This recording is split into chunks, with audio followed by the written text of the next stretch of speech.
Okay, g'day. Driving home, and I wanted to talk about something that I think is really important and is not talked about. And I'm going to do a series kind of on Broadway advice, but for now, I think I don't know how to get rid of that annoying light. So sorry, all, but I'm going to look like a blissful angel today. Oh, there we go. That's a bit better. Look, the thing is, burnout. Burnout is very real. It's very, very real. It's very common in musicians. Even there's guys like me who get excited at a guitar pick, but sometimes it can be very overwhelming doing music. We're creatives. We strive to create, and that doesn't always go in our favor and in our way. So I want to talk about some ways to combat burnout, and I want to talk about some very real ways to combat burnout, because I have had moments of like, that's it, I'm quitting, I'm selling all my gear, I'm done, I'm out. And I'm very thankful that I've had friends who've helped me through, or things that have helped got me through. Firstly and foremost, you need something outside of music. I play on stage like 40 hours a week, and like, that's a lot. It's like if you worked insurance 40 hours a week. Like, you go home, you don't want to stare at an insurance spreadsheet or like a tax form, I don't know, like some kind of form, and be like, oh great. Or you don't want to get home and have your friends be like, oh, sick, let's talk about buyouts on when I crashed my 97 Ford Focus. But it is very common for guitarists, especially musicians, like we go home and all we talk about is guitar or gear, something of that nature. And so it's very easy to get very overwhelmed. Perhaps you're on gigs where you're not too happy with the musicians, or you've really improved and they haven't. Perhaps you're at a point where you don't really feel comfortable with a band you're playing with anymore, or perhaps you've just done one too many gigs and you're getting a bit cranky and you're going to arc up at someone and make a fool of yourself.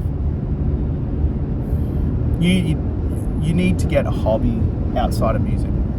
Straight up. Find something. It's not music related. You can do by yourself. Lego, Star Wars, fishing, crafting, woodworking. Possibilities are endless. I love fishing. I love fishing. Love going fishing. Love going fishing with my mates. Love going fishing by myself. My wife will join me. I find that's a very zen time. It's very relaxed, it's peaceful. Everyone's happy. Even thinking about it calms me. When you're on the brink of burnout, it's a really weird twofold situation. If you're a working musician, you have to play music to make your money, to make your rent. But you also want to play music because you love it. Sometimes if you get really burnt out, you can start being really negative, and it can really affect how you approach your interactions with other musicians. I mean, I know I've been there. People would say, oh, you got a lot of gigs? But no, because no one hires me. Oh, because I suck. All this. There's no point being like that. Now, like, I love being positive, and I think that's important, but I also love being very real. Burnout is a very real situation. First and foremost, get you a hobby. Something, I don't care what it is. Something, just not music, you know what I mean? Something removed. Something, I think personally, something that forces you into the outside world is usually a good idea. I started working out, that helped a lot. Second, I think you need to consider, and this might only apply to Broadway people particularly, do you want every gig you have? Do you need every gig? I know some guys who are coasting on 4 gigs a week, and they're happy, and their family's happy, and they're doing good. And I know other guys who gig non-stop. I'm one of those guys, I guess. But you need to maybe not be afraid to say to your band leader, hey, nope, I need a day off. You need to not be afraid to take a holiday. That's a big one. Dude, go get your car, get your wife, and drive somewhere and just relax. Another thing you can do, and I think this is really interesting, is try and get a gig that's completely out of your wheelhouse. Right, something that really excites you, but also scares you. You're not a bluegrass picker? Great. Go find a bluegrass jam. Go get inspired. Go listen to music you don't normally listen to. Go play with people you don't normally listen to. Go get coffee with someone you don't. I think a big thing about burnout is learning how to adjust within yourself, because it's so difficult, right? We spend so long with ourselves, thinking about ourselves and worrying about ourselves, because that's the mode of survival that humans exist in. Yet how often do we take to sit down and think about who we are and what music means to us and what does it do? And in doing so, sometimes you can unravel some of the tangles and knots that are created by burnout. So I think that's a really big thing, is just making sure you're fully aware of yourself and your limits and what's going on. Another thing that can be really handy for dealing with burnout is just learning to treat yourself well, making sure that you're able to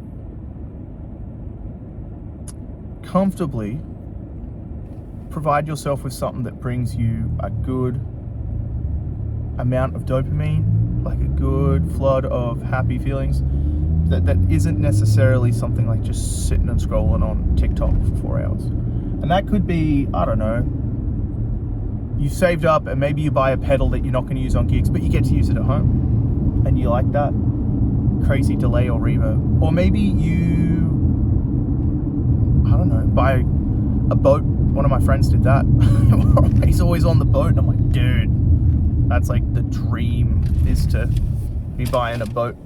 Oops, just have to stop because I've hit a light. Burnout's really bad sometimes for some people. I've had friends take a month off and come back and say, you know what, it's not for me. I think something to keep in mind is that, like, although we love music and although we play and stuff, we're not machines. Like, we cannot play all day, every day. You've got to sit down and have a meal. You've got to interact with people. You probably should make some friends that aren't in the music world. How nice is it sometimes to talk to people and you go, oh, I had a gig, and they go, okay. My wife's not a musician. I prefer it that way because I can talk to her about that stuff, but also, like, it doesn't turn into this whole thing. And yeah. I think one thing that happens when people move to Nashville is they get really excited to gig on Broadway and stuff, and they gig non-stop once they get into it. And they, at my most, I was gigging 16 times a week, 20 times a week. And it just got to a point where I was like, all right, I physically cannot do this, but mentally I am getting lost. Burnout also happens mostly in slow season, and it's a combination of, well, I don't have any money from my gigs, but also, like, I don't have any gigs, and also no one's calling me, so you're kind of just sitting around the house wondering for the next move. There's a really fantastic player in town. He's one of the top players in the country, if not the world, and he told me that when he had no gigs, all he did was practice because he was so desperate to get good and get better and better and better. And now he's, God, good luck if you can get him to answer the phone. Like, he's not on Broadway, he's on the top stuff, but like, he took those moments as inspiration. Perhaps that's something that people could do more with burnout. I know when I'm burnt out, looking towards other sources of musical inspiration helps me a lot. I was hanging out with my friend Sneed today, and Sneed was showing me some, like, kind of gospel stuff, and he told me some gospel guitarists to check out, and I have no bearing or footing in that world at all. I've played a couple R&B and gospel tunes maybe once in my life, let's be honest, but I have no clue about that. But he showed me these guys, and I was listening, and I was like, oh my God, this is beautiful playing. This is really something. And I'm really excited to go home and dig into that. And maybe that, I feel like I've been playing the same licks for a long time, and I'm really not into my playing, so maybe that'll open up, like, a new pathway I can explore. Here's another thing for burnout. I'll say this. Oh, by the way, I'm passing McNamara's Irish pub and restaurant. That's somewhere you should go for a pint if you're in Nashville. That place is awesome, and they do a proper shepherd's pie and proper fish and chips. Unreal. Now, looking after yourself. I was doing 16 gigs a week. At least 2 a day. I was eating cookout after every meal. I was barely drinking water. I was smoking a pack a day. I got up to 260 and I just said, okay, I can't do this anymore. Enough's enough. I need to work on myself. Changing my diet, changing how I ate. You know, I passed out on stage at one point. Stopping smoking, all that were big things because I'd never done anything like that. I'd always just known living like trash and not caring. Once I started to listen to my body and care for my body, things really started to make sense. Once I started meditating, everything changed in my life for the better. Really, really changed for the better. And I think that was a really good thing I did doing that. I think maybe my advice will help one person. I don't know if it's great advice because there's so much you should do, but I think burnout is situational. If you're finding yourself in a situation where you're no longer able to process or handle the situation, finding temporary relief from the situation. There's a grand opening for cleaners. Great. Get your party on. Finding temporary relief from that situation can be really good. You know, I enjoy reading. A lot of my friends don't read, I'm discovering. Yeah, I just reread, after about 6 years, The Player of Games by Ian M. Banks. I've got Joe Haldeman's The Forever War up next. A big sci-fi fan when it comes to reading. I think I'm going to reread maybe some like Harlan Ellison. I always loved that short story he did, Repent Harlequin, Said the TikTok Man.